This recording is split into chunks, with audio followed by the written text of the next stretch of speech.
प्यारे साथियों नमस्कार, स्वागत करता हूं एक बार फिर से आप सभी का अपना प्यारा सा यूट्यूब चैनल जिसका नाम है DLS एजुकेशन विद्याकुल में। प्यारे साथियों, आज जिस विषय पे हम चर्चा करने वाले हैं वो आप सभी के लिए बहुत ही ज़्यादा महत्वपूर्ण है। वो इसलिए क्योंकि सब कोई चाहता है कि हमारा जीवन आने वाले दिनों में बेहतर हो। और अगर आप 10वीं पास कर दिए हैं और 11वीं के लिए आपको समझ में नहीं आ रहा है कि कौन से स्ट्रीम से हम पढ़ाई करें, वो साइंस लें, आर्ट्स लें या कॉमर्स लें, लेकिन एक बात मैं और कह देना चाहता हूं, ये सिर्फ ये वीडियो 10वीं पास कर दी है उन बच्चों के लिए भी नहीं है। ये वीडियो 9वीं में पढ़ रहे हैं उनके लिए भी है, 10वीं में पढ़ रहे हैं उनके लिए भी है, 11वीं में पढ़ रहे हैं उनके लिए भी है, और 12वीं में जाने वाले हैं या 12वीं में पढ़ रहे हैं उन सभी बच्चों के लिए है। क्योंकि ये गंभीर सवाल है। मैंने आपसे कहा साथियों, मैं अगर बात करता हूं जैसे ही 10th का रिजल्ट आता है उसके बाद तो 11th में जब एडमिशन होने जाता है, जैसे कि अभी ये चलने वाली एडमिशन आपका होने वाली है, आप लेने वाले हो और आप पूरी तरीके से परेशान हो क्योंकि हर जगह कमेंट बॉक्स में, मैसेज में यही आ रही है कि सर एक अच्छे तरीके से समझा दीजिए कि हमें क्या करना चाहिए। क्योंकि जब भी अपने हम दोस्तों से पूछ रहे हैं या रिलेशन में पता कर रहे हैं कि हमें किस सब्जेक्ट से पढ़ाई करना चाहिए, किसमें जीवन बेहतर है, किसमें क्या क्या बन सकते हैं, कौन सा सब्जेक्ट हम लें, तो सब लोग अलग अलग तरह से हम लोग को गाइड कर रहे हैं। ज़्यादातर यही होता है, मैं जहाँ तक जानता हूँ कि आपसे बस अगर किसी से आप पूछे कि मुझे कौन सा स्ट्रीम चूज करना चाहिए, मैं साइंस लूँ या आर्ट्स या कॉमर्स, तो पूछते हैं सिर्फ इतना कि कितना मार्क्स आया 10th में। अगर आपने कह दिया 400 450 आया है, बिना सोचे समझे कहेंगे तुम साइंस ले लो। अगर आपने कह दिया 300 350 आया मार्क्स आया है मेरा, तो कह देंगे बिना सोचे समझे कि तुम आर्ट्स ले लो, कि तुम उसी लायक हो, या फिर आप कॉमर्स ले लो। भाई साहब, ऐसा नहीं होता है। ऐसा नहीं है कि जो टॉपर है या 450 400 नंबर लाया है वो सिर्फ साइंस ही पढ़ सकता है और उसके लिए साइंस ही बनाया गया है, वो आर्ट्स नहीं ले सकता है। और आर्ट्स लेने वाले बच्चे कमजोर होते हैं और आर्ट्स जो होता है सब्जेक्ट होता है उसमें वो बेहतर नहीं कर सकते। तो आखिरकार साइंस सब्जेक्ट लेने वाले बच्चे कौन कौन से, उस साइंस स्ट्रीम वाले बच्चे क्या कौन कौन से सब्जेक्ट्स होते हैं, क्या क्या बन सकते हैं। क्योंकि मैंने एक लाइन शुरू में ही बोला कि देखो सब कोई पढ़ रहा है, सब कोई मेहनत कर रहा है, सबके माता पिता के मन में और आपके मन में इच्छा है कि हमारा जीवन बेहतर हो, हम बेहतर कर सकें आगे आने वाले दिनों में। और बेहतर तभी होगा जब अच्छे जॉब मिलेगी, उसमें अच्छा पैसा होगा, तभी हो पाएगा। यह सच्चाई है। क्योंकि बिना पैसा का आजकल कुछ नहीं हो सकता है। और गलत डिसीजन लेना, किसी की बातों को सुन करके आप अपने पे निर्भर, अपने पे नहीं करते हैं मेहनत, अपने पे आपको अपने आप को नहीं जांचते हैं और कर लेते हैं, तो फिर दिक्कत हो जाएगी। और आप अपने आस पड़ोस देख सकते हैं कि कितनी जगह आपके बड़े भाई होंगे, वो घूमते रह रहे हैं लेकिन आज तक उनकी जॉब नहीं लग पाई, क्योंकि जिनमें उनकी रुचि थी उसने वो नहीं चुना। एडमिशन लेने से पहले वो सारी बातें को नहीं समझा जिससे वो बेहतर कर सके।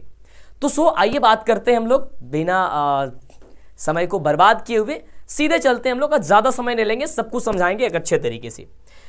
साथियों, सबसे पहले हम बात करेंगे साइंस स्ट्रीम के लिए, फिर बताएंगे आपको कि कौन से सब्जेक्ट्स आपके लिए बेहतर है और आप ले सकते हो। आइए बात करते हैं। अगर मैं साइंस की बात करता हूं कि अगर आपका आया है साइंस अगर लेने का मन है तो कौन कौन से सब्जेक्ट्स आपको पढ़ना होता है। देखो, साइंस में क्या होता है कि आपका होता है मैथ्स, उसके बाद से आपका होता है फिजिक्स, केमिस्ट्री और बायोलॉजी।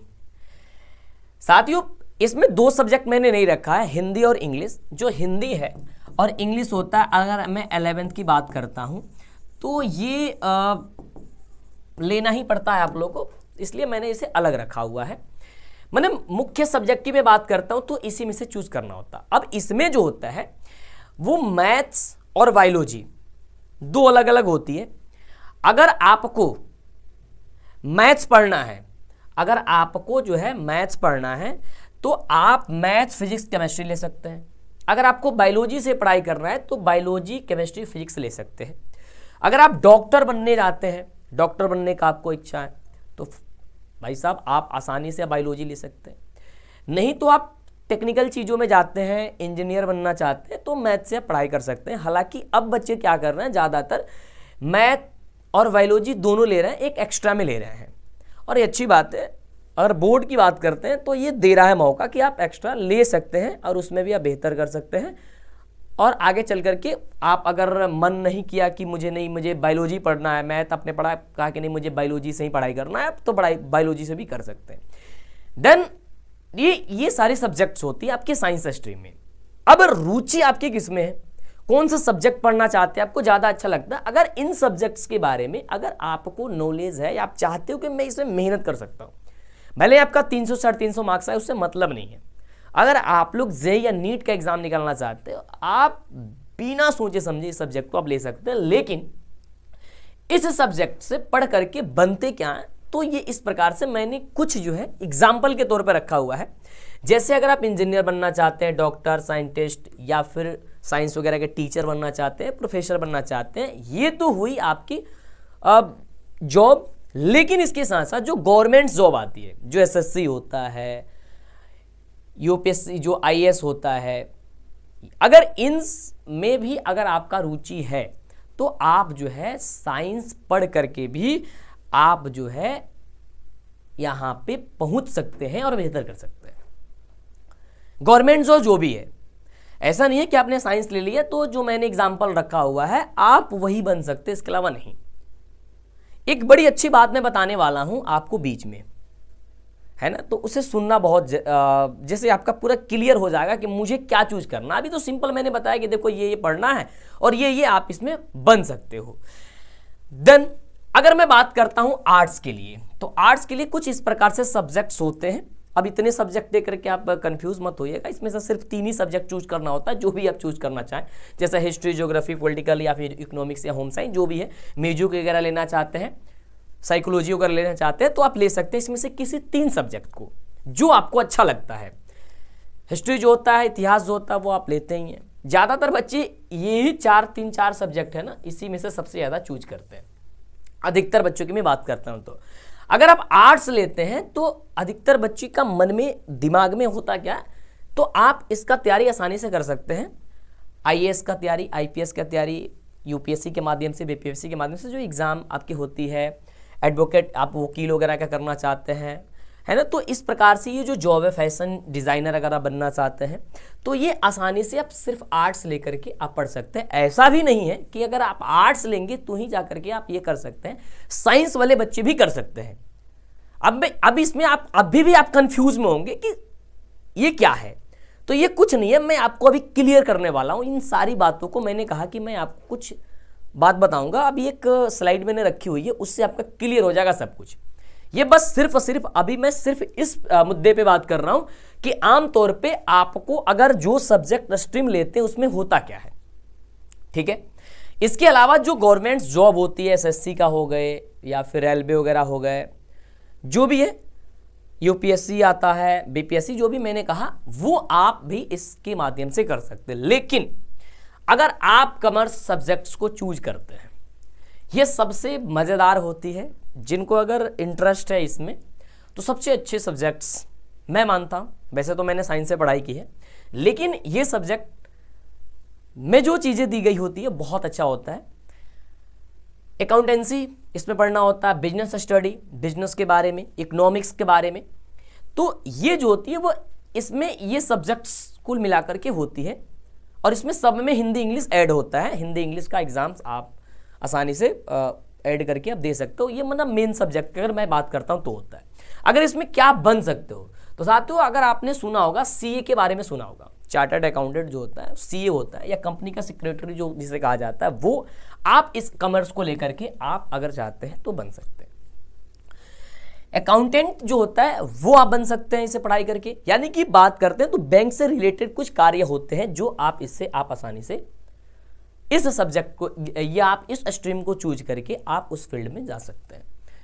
ऑडिटर होता है, फाइनेंशियल मैनेजर होता है, बिजनेसमैन, ये बड़ी अच्छी बात है भाई साहब। बिजनेसमैन, कुछ बच्चों का ये होता है मुझे कोई जॉब नहीं करनी है, कोई नौकरी नहीं करनी है, कहीं कुछ भी नहीं करना है, लेकिन मुझे सिर्फ और सिर्फ बिजनेसमैन बननी है।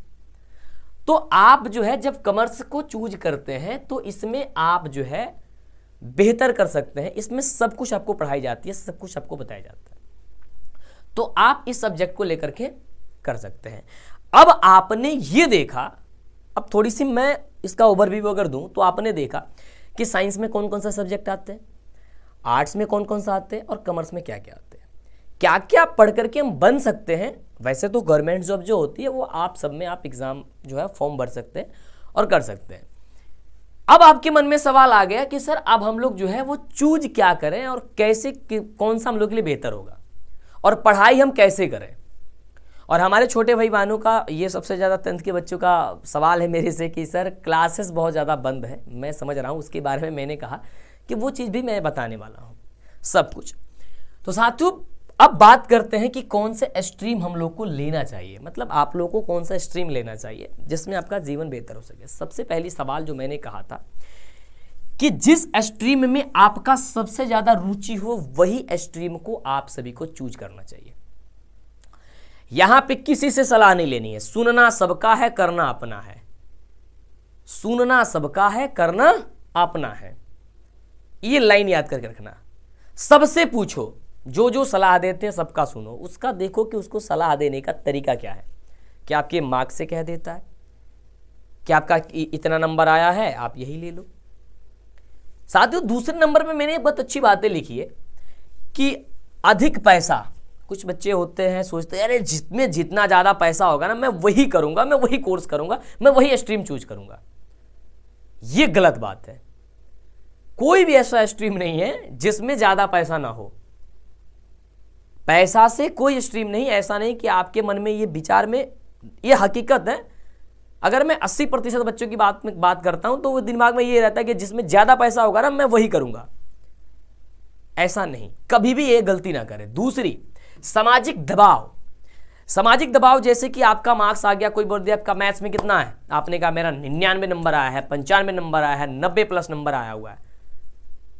पूरे मार्क्स की बात करते 450 400+ नंबर आया है, तो कहता है तुम साइंस ले लो। जैसे ही आर्ट्स लेने जाते हो कहते हो मैं आर्ट्स ले रहा हूं, कहते हैं अरे आर्ट्स लोगे तुम, आर्ट्स से पढ़ाई करोगे।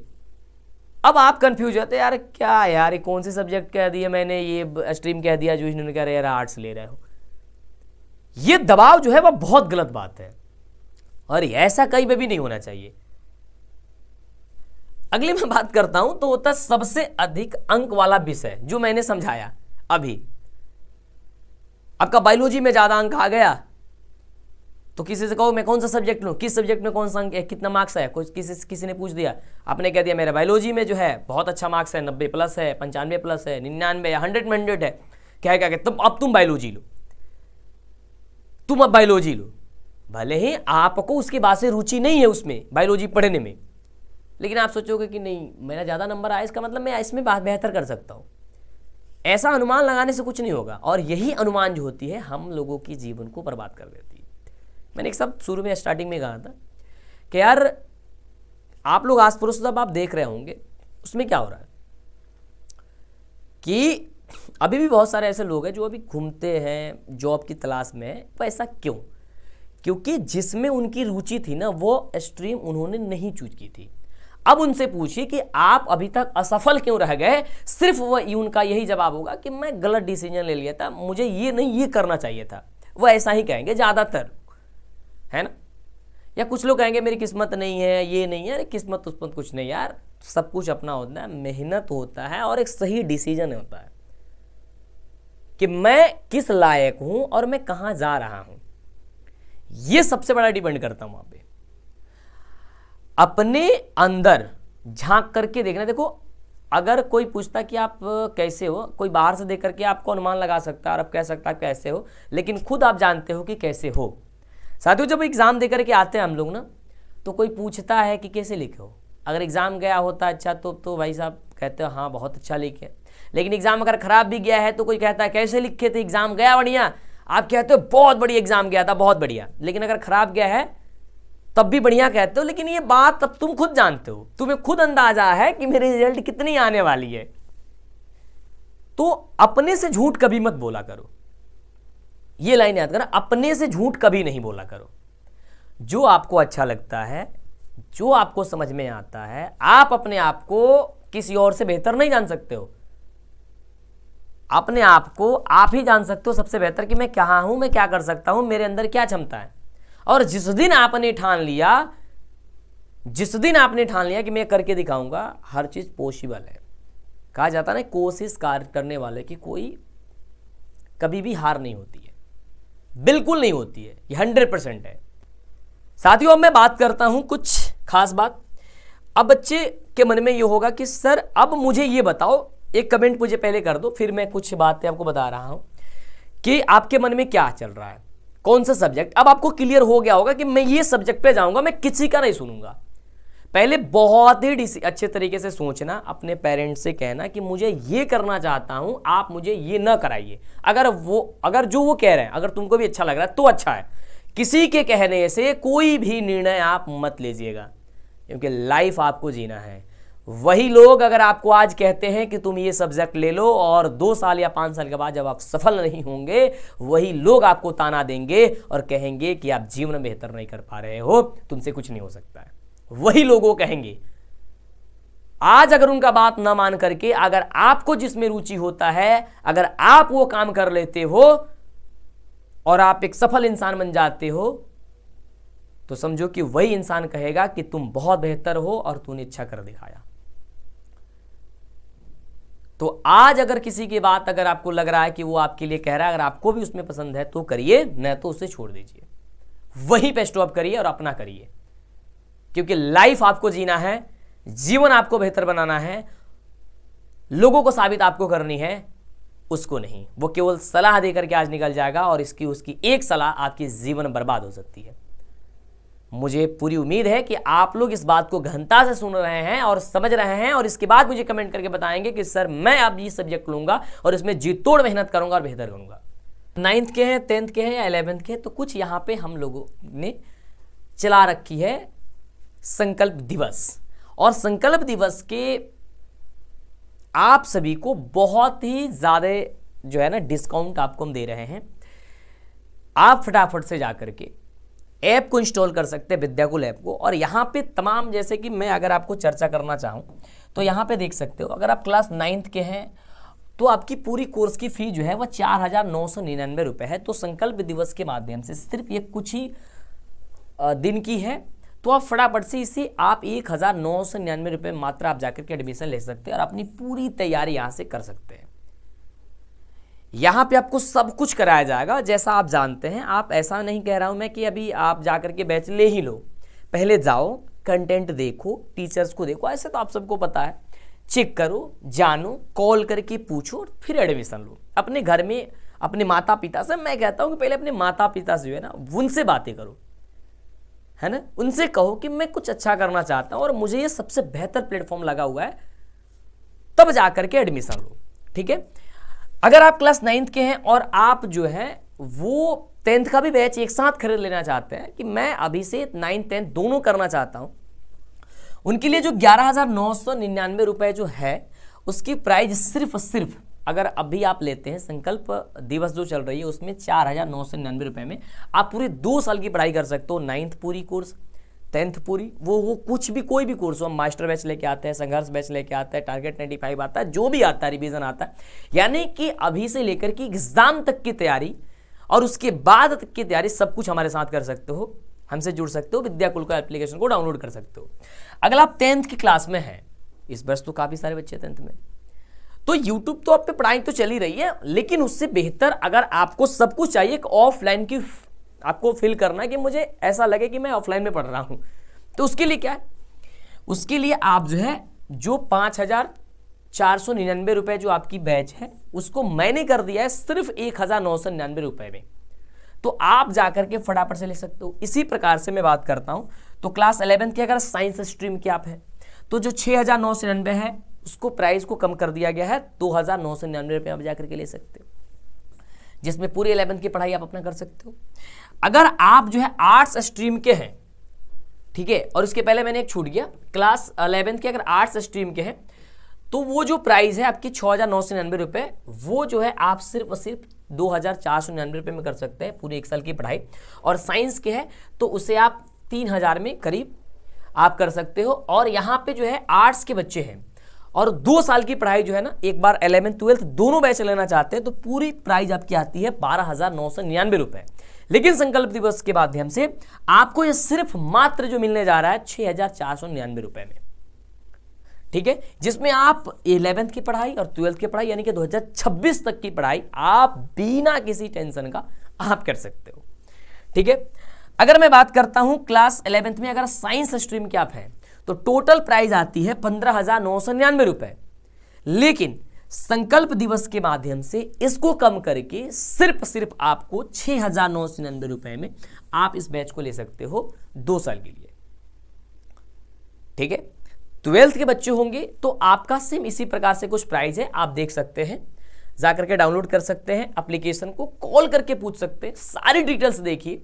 और आपने देखा कि भाई साहब कितनी जबरदस्त तरीके से रिजल्ट हम लोग दिया, और आगे आने वाले दिनों में सबसे जबरदस्त रिजल्ट एक बार फिर से आप सभी के सामने आएंगी और उसमें टॉपर आप होंगे और आपसे मिलने हम आएंगे, है ना। तो तैयार हो जाइए, अभी से खड़े हो जाइए।